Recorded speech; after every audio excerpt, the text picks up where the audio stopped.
बहुत समय पहले की बात है। एक गांव था जहां ज्यादातर लोग गरीब थे। वहां रहने वाला 14 साल का रघु भी उन्हीं में से एक था।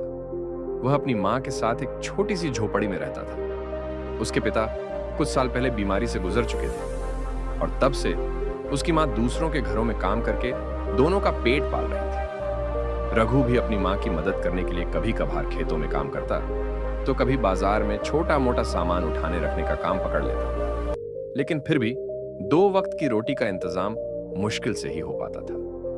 भूख की परीक्षा एक दिन सुबह से ही रघु ने कुछ नहीं खाया था। मां ने उसे समझाया था कि रात के लिए थोड़े चावल बचाए गए हैं, लेकिन वह भी बहुत कम थे। रघु समझ गया कि मां चाहती थी कि वो भूखा न सोए, इसीलिए खुद दोपहर में कुछ भी नहीं खाया था। शाम होते होते उसकी भूख बढ़ने लगी।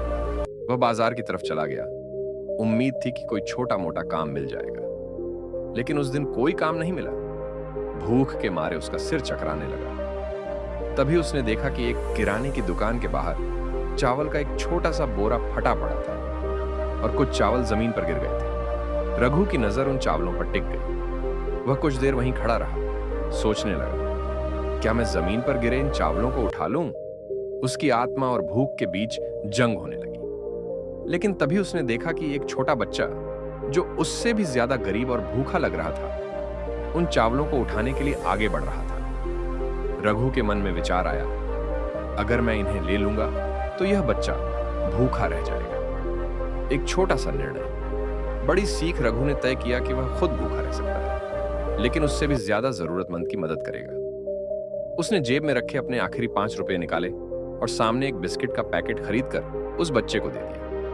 वह बच्चा पहले तो चौंक गया, फिर उसकी आंखों में चमक आ गई। उसने जल्दी से बिस्किट खाए और रघु की तरफ मुस्कुराकर देखा। रघु के पेट में भूख का दर्द तो था, लेकिन दिल को अजीब सा सुकून मिला। वह वहां से निकल ही रहा था कि दुकान का मालिक, जो यह सब देख रहा था, ने उसे आवाज दी, अरे लड़के, इधर आओ। रघु थोड़ा घबरा गया, कहीं मुझे डांटे तो नहीं, उसने सोचा। लेकिन दुकानदार मुस्कुराया और बोला, आज तुमने एक बड़ा काम किया है।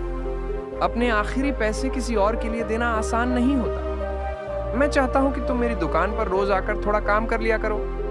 इसके बदले मैं तुम्हें 60 रोज दूंगा और हर दिन रात का खाना भी दूंगा। रघु की आंखें खुशी से भर आईं। उसने तुरंत दुकानदार के पैर छूकर आभार व्यक्त किया। कर्म का फल उस रात जब वह घर पहुंचा तो उसकी मां ने चिंता से पूछा, आज कुछ खाया?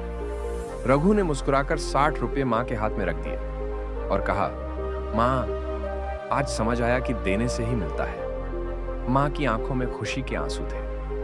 उन्होंने रघु को गले से लगा लिया और कहा, बेटा, तेरा भविष्य उज्जवल है, क्योंकि जो दूसरों के लिए सोचता है उसकी झोली भगवान खुद भर देते हैं। सीख इस कहानी से हमें यह सीख मिलती है कि कभी कभी छोटे से छोटे अच्छे कर्म भी हमें बड़ी सफलता की ओर ले जाते हैं। जब हम दूसरों के लिए कुछ करते हैं तो हमारा भाग्य खुद हमारी मदद करने लगता है। हमें हमेशा दूसरों की तकलीफ को समझना चाहिए, क्योंकि जब हम दूसरों का सहारा बनते हैं तो भगवान हमारा सहारा बनते हैं। अगर आपको यह कहानी पसंद आई हो तो इसे अपने दोस्तों के साथ शेयर करें, ताकि अधिक से अधिक लोग इंसानियत की इस सीख को अपना सकें।